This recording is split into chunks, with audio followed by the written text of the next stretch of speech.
দক্ষিণ এশিয়ায় এখন যে নতুন সামরিক বাস্তবতা তৈরি হচ্ছে তাতে ভারতের চারপাশে যেন এক অদৃশ্য ঘেরা টোপ তৈরি করছে চীন ও পাকিস্তান। এই দুই পারমাণবিক শক্তিধর দেশ শুধু রাজনৈতিকভাবে নয়, সামরিকভাবেও একে অপরের সঙ্গে ঘনিষ্ঠ অংশীদারিত্ব গড়ে তুলছে।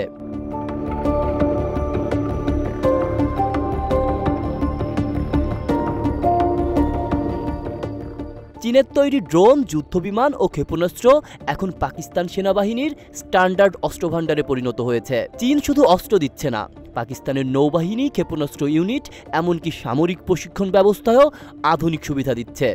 সীমান্তে চলছে যৌথ সামরিক মহড়া, যা ভারতের জন্য এক নতুন কূটনৈতিক সামরিক চাপের অংশ।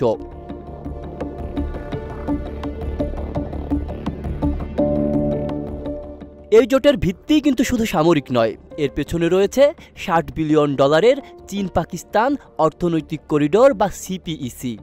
এই প্রকল্পের মাধ্যমে চীন পাকিস্তানের গওদার বন্দর হয়ে সরাসরি আরব সাগরে প্রবেশাধিকার পেয়েছে।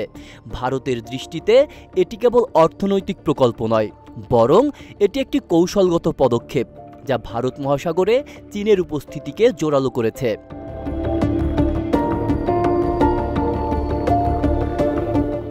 সম্প্রতি চীন, পাকিস্তান ও আফগানিস্তান বেইজিংয়ে একটি ত্রিদেশীয় বৈঠকে বসে, যেখানে আফগানিস্তানকে এই করিডোরের অংশ করার আলোচনাও হয়েছে। অর্থাৎ এই করিডোর এখন শুধুই ভারত বিরোধী চীন পাকিস্তান সম্পর্কের অংশ নয়, পুরো অঞ্চলের কৌশলগত পুনর্গঠনের নির্দেশক।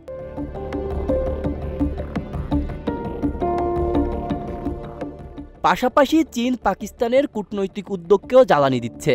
কাশ্মীর ইস্যুতে পাকিস্তান দীর্ঘদিন ধরেই আন্তর্জাতিক মঞ্চে সক্রিয়, আর সেখানে চীনের নীরব সমর্থন আজকাল বেশ প্রকাশ্য।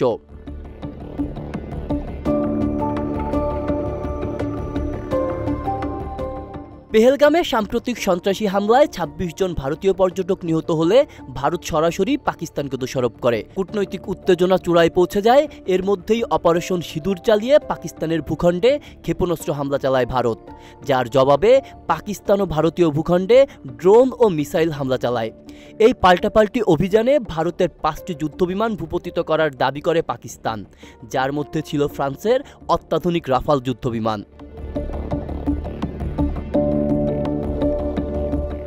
এই অভিযানে পাকিস্তান ব্যবহার করে চীনের তৈরি জেএসি যুদ্ধবিমান এবং PL-15 ক্ষেপণাস্ত্র। সামরিক বিশ্লেষকদের মতে এটি ছিল এই সমরাস্ত্রের প্রথম কার্যকর ব্যবহার, যা বিশ্বজুড়ে বিশেষজ্ঞদের মধ্যে উদ্বেগ সৃষ্টি করেছে।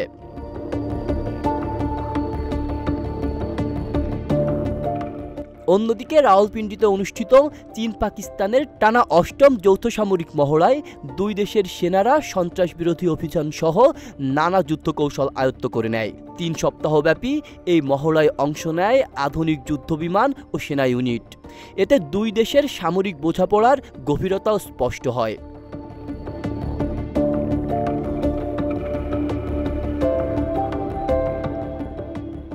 তবে প্রশ্ন এখন, চীন পাকিস্তান জোট কি সফলভাবে ভারতকে কূটনৈতিক ও সামরিকভাবে বিচ্ছিন্ন করে ফেলেছে? উত্তর এখনও নিশ্চিত নয়, কিন্তু একথা স্পষ্ট, দক্ষিণ এশিয়ায় ভূরাজনৈতিক ভারসাম্য নতুন এক যুগে প্রবেশ করেছে। সীমান্তে উত্তেজনা চরমে, কূটনীতিতে তিক্ততা, আর সামরিক দিক থেকে শুরু হয়েছে প্রতিযোগিতার এক বিপজ্জনক দৌড়। বিশ্লেষকরা বলছেন, আগামী কয়েক বছরের মধ্যেই নির্ধারণ হবে ভারত তার সার্বভৌমত্ব, নিরাপত্তা, কূটনৈতিক আধিপত্য টিকিয়ে রাখতে পারবে কি না, নাকি চীন ও পাকিস্তানের চাপ দক্ষিণ এশিয়ার রাজনৈতিক মানচিত্রকে আরেকবার নতুন করে আঁকবে।